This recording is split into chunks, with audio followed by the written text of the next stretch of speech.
Okay, moving along in the dinim. This Shabbos, obviously, tomorrow night is Rosh Chodesh Nissan. So today was the last Mincha Tachlon for a month. Tomorrow morning will be the last Tachlon for the month. Hopefully forever. Mashiach comes, there's no more Tachlon. Now, the din is like this. 30 days before Pesach is already the atmosphere of Pesach.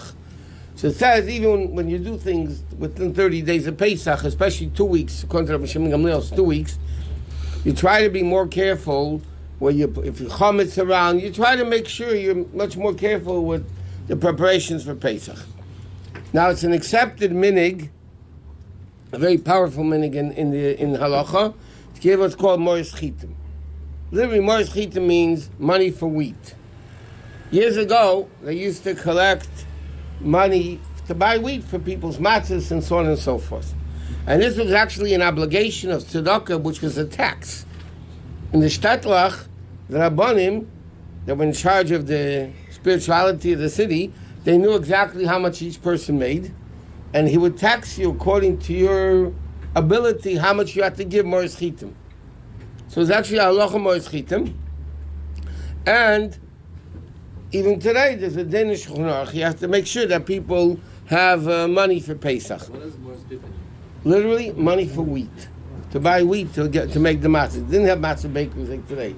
People used to make their own wheat, the flour, and they used to make their own matzahs.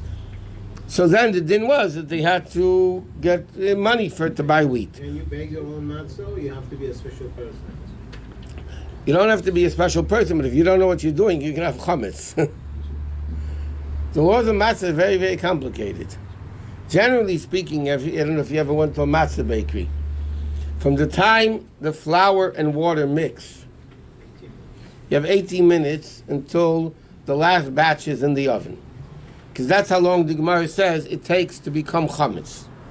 The amount of time it takes to walk a mill, which practically speaking in this regard is 18 minutes when you're machmeh. So 18 minutes, you have to make sure, because that's when you mix the flour and the water. And then you need to knead the dough, and then you need to make holes in the matzah that the air should go through. Has to be in the oven. There's a lot of work with it to make sure that the matzah gets into the oven. And you also have to know, there's professional people to know how long the thing stays in the oven for. I mean, you can burn the matzah in a minute. It's very thin. You can burn the matzah. You don't have matzah. You have burnt stuff.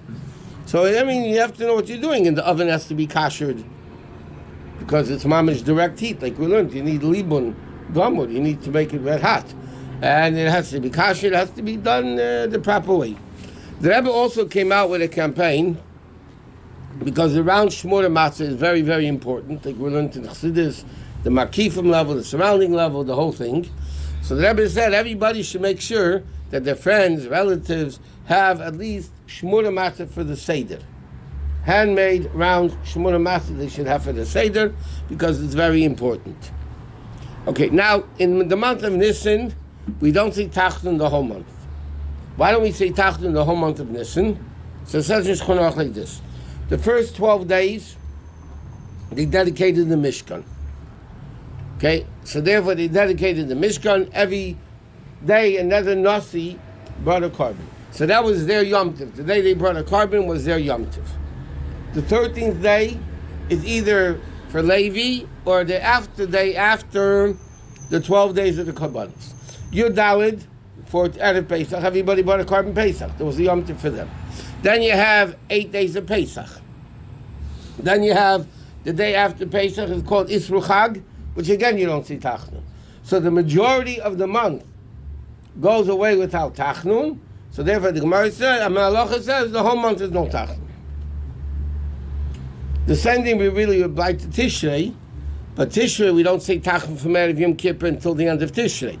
But then, so to make Tshuva, we don't want to not say Tachnun. I mean, it's a time for Tshuva, so you do Tachnun. Okay, so there's no Tachnun, L'Olam Natseach, you don't say Kelar Chapayim, all that stuff. Now, you're not allowed to fast at all during the whole month of Nissan. There's 2 exceptions.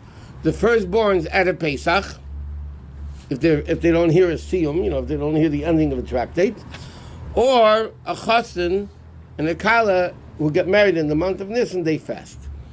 Even, which is interesting, Normally, if a chassan and kala get married on the Rosh Chodesh of any month, they don't fast.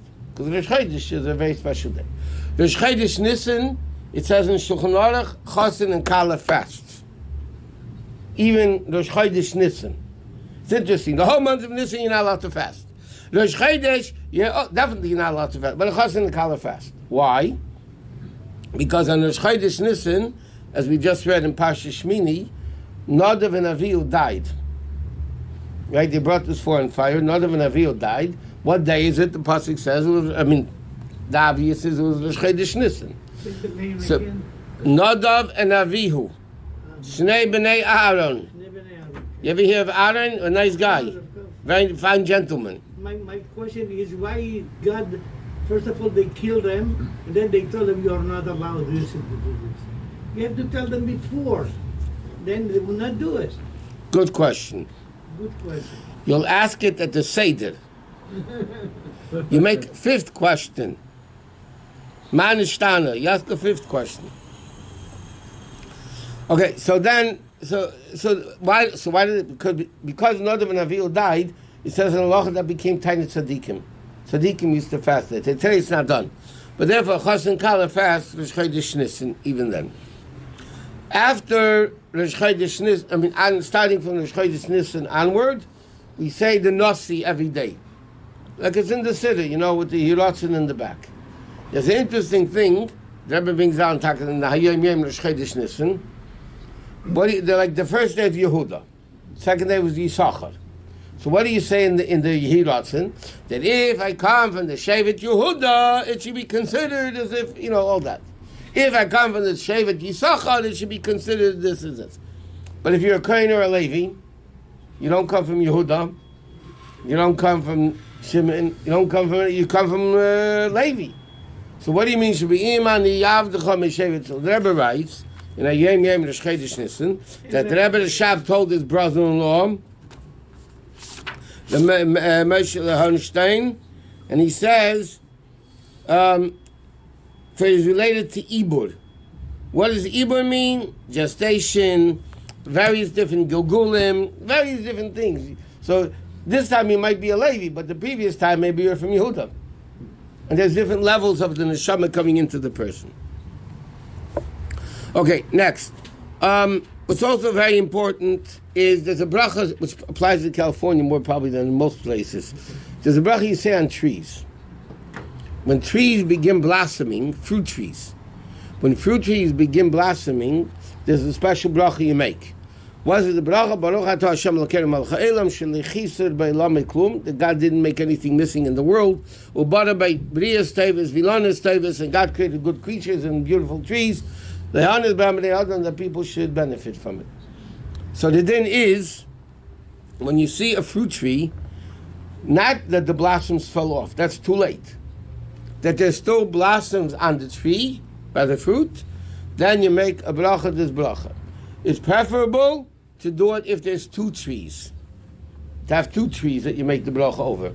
But if not, even one tree, you make a bracha on it. What? You could do it multiple times. No. The first time you see it. So what if it's already out, you've seen it, so then... Okay, so there's an opinion in the Ksesa Shulchan that says you could do it other or ear also. The Mishnah says Hayeti b'mei Nissan. But he brings poskim that hold that you could do it in other or in ear. See that? Or both? No, you only do it one time. But the Rebbe writes, the Rebbe clearly disagrees with that, and the Rebbe writes, when the Alter Rebbe says Nissan, he means Nissan, and if the Alter Rebbe wanted you could do it in ear or other, he would write so, and therefore we only do it in Nissan. So you wait and say the bracha on Nissan. That even if you see it, you wait until you're in Nissan, and then you go to the fruit trees and say it. What? Does it have to be a fruit tree? Yes, fruit tree. No flowers? No. The bracha is Ilanas Tavis, and the Ilan primarily is when it's a fruit tree, because that's the ultimate purpose of the fruit. Okay, next. It's not the Shabbos. The following Shabbos is called Shabbos HaGadol. Shabbos HaGadol literally means the big Shabbos. There's a lot of reasons in halacha why that day is called Shabbos HaGadol. One reason, believe it or not, because rabbis make long speeches.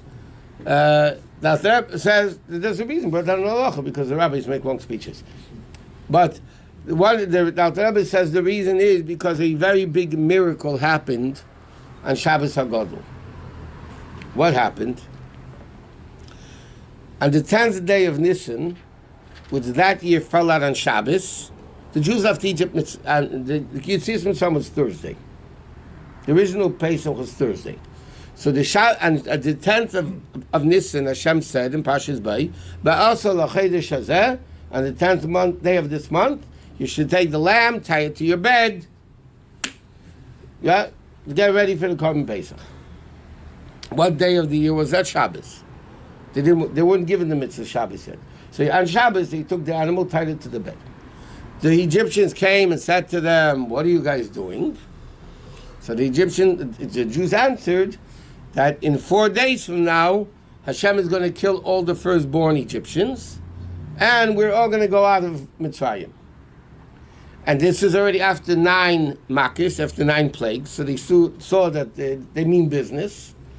So the Egyptians went to Paray, the firstborns, and they went to Paray to let the Jews out. They said no. So they started a civil war in Egypt. And that's what we say in davening from Tillim, right before Baruch Shaman Shabbos, Lemake Mitzrayim biv'choreihem. It doesn't say to smite the firstborn Egyptians. Lemake Mitzrayim, to smite Egypt through the firstborns, because the firstborn, they started killing each other. So because it was a big miracle, and that happened that year on Shabbos, so the Shabbos before Pesach is called Shabbos HaGadol. Why didn't they establish it on the 10th of Nissan? All holidays go, but not by the day of the week. It all goes by the day of the month.